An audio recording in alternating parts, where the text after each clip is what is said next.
ஓம் சாய்ராம். ஸ்ரீ சாயி பாபாவின் பக்தர்களின் அனுபவங்கள் அப்படிங்கிற புத்தகத்தை பூஜ்ய ஸ்ரீ நரசிம்ம சுவாமிஜி அவர்கள் நமக்கு தொகுத்து வழங்கினார். இந்த புத்தகத்திலிருந்து நாம இன்னைக்கு சக்கர நாராயணா அப்படிங்கிற பக்தரோட அனுபவத்தை கேட்க போறோம். இது 1936 அக்டோபர் மாதம் 20 பூஜ்ய ஸ்ரீ நரசிம்ம சுவாமிஜி கிட்ட சக்கர நாராயணா அவர்கள் அளித்த பேட்டி. இவர் கோப்பர்கான் போலீஸ் ஸ்டேஷன்ல ஃபவுஸ்தாரா வேலை பார்த்துட்டு இருந்தாரு. இவருக்கு ஸ்ரீ சாய்பாபா மேல நம்பிக்கையெல்லாம் எதுவும் கிடையாது. ஆனா ஸ்ரீ சாய்பாபாவை கண்காணிக்கிறதுக்காக இவங்க போலீஸ் ஸ்டேஷன்ல இருந்து ஆட்கள் அங்க நியமிக்கப்பட்டாங்க. இவர் பாபாவை ஒரு சந்தேக பார்வையோட தான் இவர் எப்பவுமே பார்த்துட்டு இருந்தாரு. இவர் பாபாவை சந்தேகத்தோட பார்த்துட்டு இருந்தாலும் காலப்போக்குல பாபாவோட இருந்ததுனால இவருக்கு பாபாவோட உண்மையான இயல்புகளை தெரிய ஆரம்பிச்சது. அவரோட தெய்வீக தன்மையை உணர ஆரம்பிச்சாரு. பாபா எவ்வளவு ஒரு உன்னதமான ஒரு மகான்கிறத தெரிஞ்சுக்கிட்டாரு. முக்கியமா இவர் பெண்கள் மற்றும் பணம் இந்த ரெண்டு விஷயமும் பாபா எப்படி டீல் பண்ணாரு அப்படிங்கிறத சொல்றாரு. பாபா கிட்ட ஆசீர்வாதம் வாங்குறதுக்காகவும் தரிசனம் பண்றதுக்காகவும் நிறைய பெண்கள் துவாரகமாயிக்கு வருவாங்க. அவங்க பாபாவோட பொற்பாதங்கள்ல வணங்கிட்டு சில பேர் அங்க துவாரகமாயில உட்கார்ந்துட்டு இருப்பாங்க.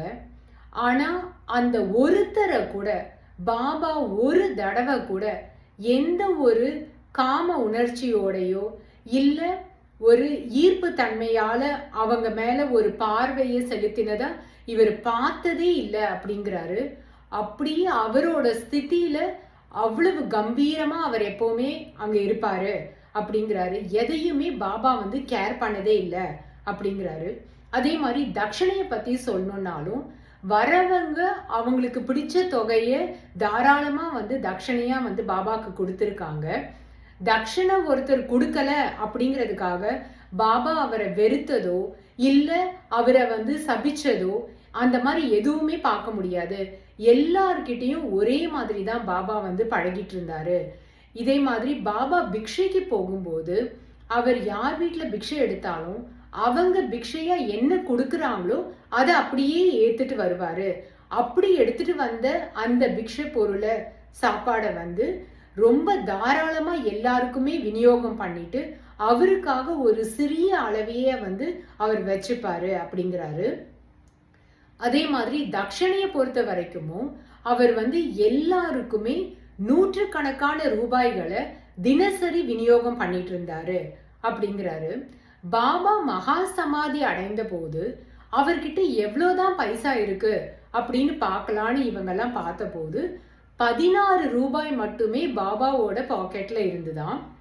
ஒவ்வொரு நாளும் அவருக்கு வர தட்சண தொகையை விட அவர் விநியோகம் பண்ற தொகை எப்பவுமே ஜாஸ்தியா தான் இருந்துதான். ஆனா இந்த ஜாஸ்தியான பணம் எங்கிருந்து வருது, அந்த எக்ஸஸா வர பணம் எங்கிருந்து வருது அப்படிங்கிறது யாருக்குமே தெரியாத ஒரு புதிரா இருந்துதான். இது ஒரு கண்டிப்பா இது ஒரு பெரிய லீலை தான் அப்படின்னு சொல்றாரு அவரு. ஏன்னா வர பணம் அவ்வளோ கிடையாது, ஆனா விநியோகம் பண்றது என்னமோ நூற்றுக்கணக்கா இருக்கும் அப்படிங்கிறாரு.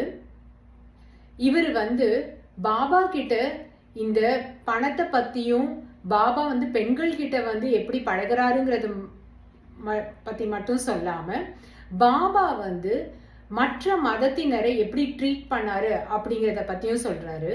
பாபா எந்த மதத்தினரா இருந்தாலும் சரி, எந்த குரூப்பை சார்ந்தவங்களா இருந்தாலும் சரி, யாருக்கிட்டையும் எந்த பாகுபாடையுமே அவர் எப்பவுமே காமிச்சது கிடையாது அப்படிங்கிறாரு.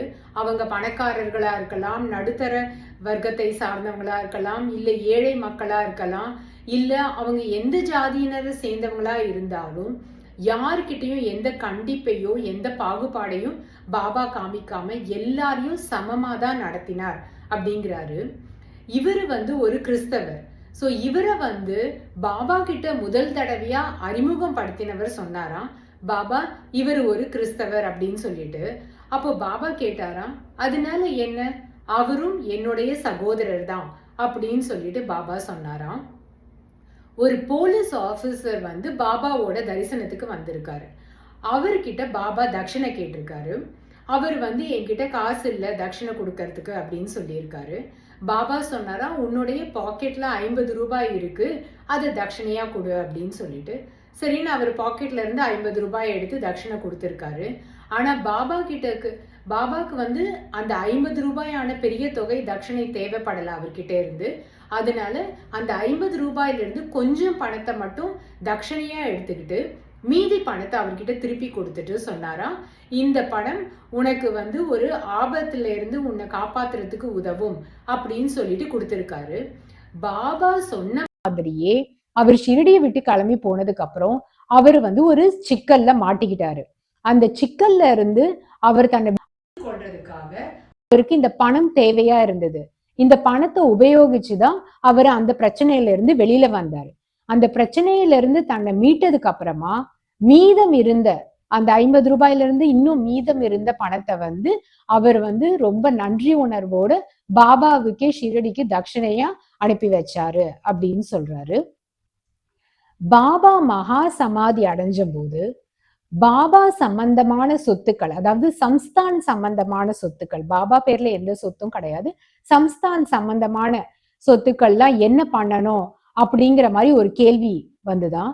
அப்ப வந்து இந்த சக்கர நாராயணா அவர்கள் தன்னுடைய உதவியும் அதுக்கு கொடுத்தேன் அப்படின்னு சொல்றாரு. ஏன்னா அந்த நேரத்துல வந்து மேஜிஸ்ட்ரேட் மம்லத்தார் வந்து பொதுமக்களிடையே வந்து ஒரு கருத்து கணிப்பு வந்து எடுத்திருக்காங்க. அவங்களோட கருத்துக்களை பேஸ் பண்ணி தான் இந்த சம்ஸ்தானோட சொத்துக்களை என்ன பண்ணணும், எப்படி அதை வந்து விநியோகம் பண்ணணுமா, என்ன பண்ணணும்ன்ற முடிவு எடுத்திருக்காங்க. ஸோ அதுக்காக மக்கள் கிட்ட போய் அந்த ஒப்பீனியன் எல்லாம் கலெக்ட் பண்ணி அதுல ஒரு ஸ்டேட்மெண்ட் ப்ரிப்பேர் பண்ணி அந்த ஸ்டேட்மெண்ட் படி இந்த சொத்துக்கள் சம்ஸ்தானத்துக்கு சார்ந்த சொத்துக்கள் வந்து சம்ஸ்தானுக்கே கொடுக்கப்பட வேண்டும் அப்படிங்கிற ஒரு முடிவை எடுத்தாங்க அப்படின்னு சொல்றாரு. அதே மாதிரி ஸ்ரீ சாய்பாபாவோட உதி வந்து எத்தனையோ பேரோட நோய்களை குணமாக்கியது அப்படிங்கிற விவரத்தையும் இவர் சொல்லி தன்னோட அனுபவத்தை இதோட முடிச்சு கொள்றார். இதுக்கப்புறம் மற்ற பக்தர்களோட அனுபவத்தை வர எபிசோட்ல நாம பார்க்கலாம். ஓ